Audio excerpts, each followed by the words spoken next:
So good morning, friends. This is another very great morning, and in this video I want to help educate around nutritional labels.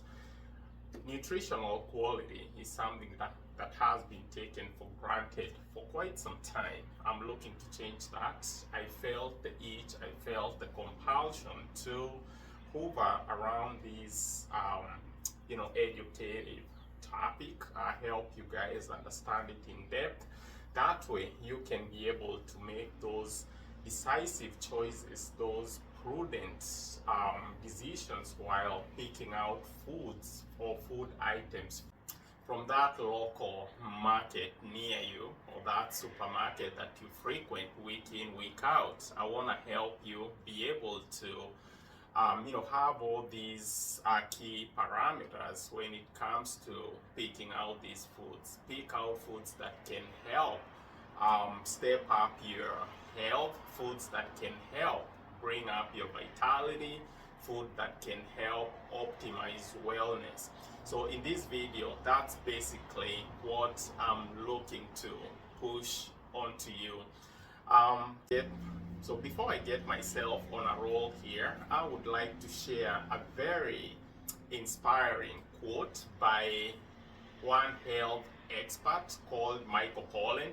He says that if your great grandma never recognized something as food, then you shouldn't have it. It's such a great principle. I try to bind myself around that, and fair enough, I've been able to trail much safer grounds as far as picking out my foods out there. I try to make sure that nutritional facts are things that will guide me. They'll be my driving force to be able to pick foods that adds the most as far as my dietary needs. So what are these very key pieces, key components that you should go out for? What should you look out for as far as these nutrition labels? Number one, the sodium levels. Your sodium daily intake should drift or explicitly range between 500 milligrams to 2,400 milligrams in a day. So that's the much sodium you should consume in a single day. But don't get me wrong, we all have different tolerance to sodium. Some people are more tolerant than others, but on average, those should be the limits to guide you through these sodium intake decisions. Secondly, potassium levels. You might want to go for foods that are high in potassium, because potassium is quite a beneficial mineral, especially when you think of your circulatory system, when you think about your cardiac health. Potassium plays a very key role in how the heart generally works.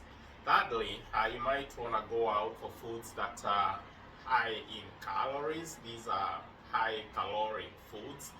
These are foods that are tailored to provide your body with supplemental energy. You need energy to function. You need energy to go about your day-to-day activities.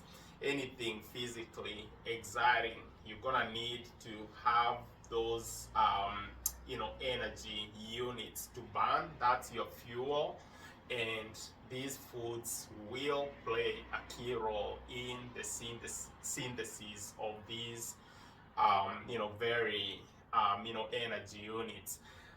Fourth on the list are foods that are low in saturated fats. These fats are, if I can drop some profound education here, these fats are very essential for your body. Don't get me wrong, but consume them at a minimal, because these fats can rise up. These fats can step up your LDL cholesterol, and what would happen is that when these fats are consumed at room temperature, they tend to take a solid state or a solid form, thus predisposing your heart, predisposing your circulatory system to issues. So that's why most health experts out there would issue an advisory to consume these foods at a minimal.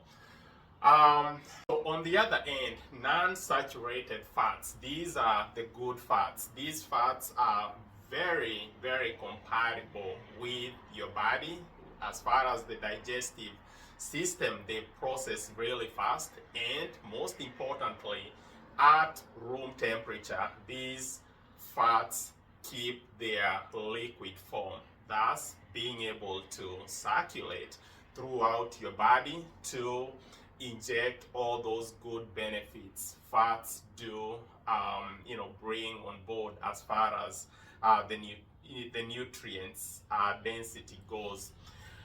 So moving on, as far as the nutritional labels, on my fifth point, you might want to go out for foods that are high in protein, B vitamins, amino acids. As for mineral elements, foods that are rich in copper, zinc, manganese, magnesium, iron, iodine, and most importantly, thiamine. On the same light of things, try to focus or try to embrace foods that have nutritional labels that have stated explicitly the levels of sugar. Low to modulated levels of sugars are the best.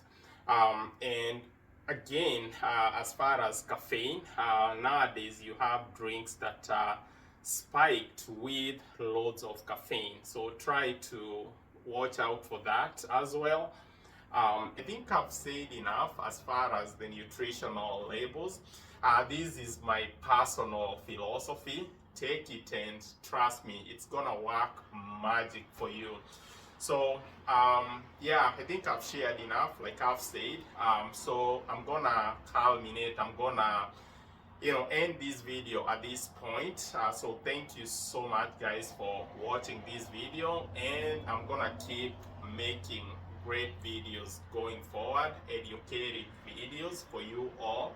Yeah, we just wanna make our community, make the world a better place for everybody, and at the same time lengthen out these very frail present day lifespans, right? We want to give people longevity, to be able to live in this planet for much longer, right? So anyways, I just want to bid you all a great week ahead, and we'll connect again in the coming days. Thank you.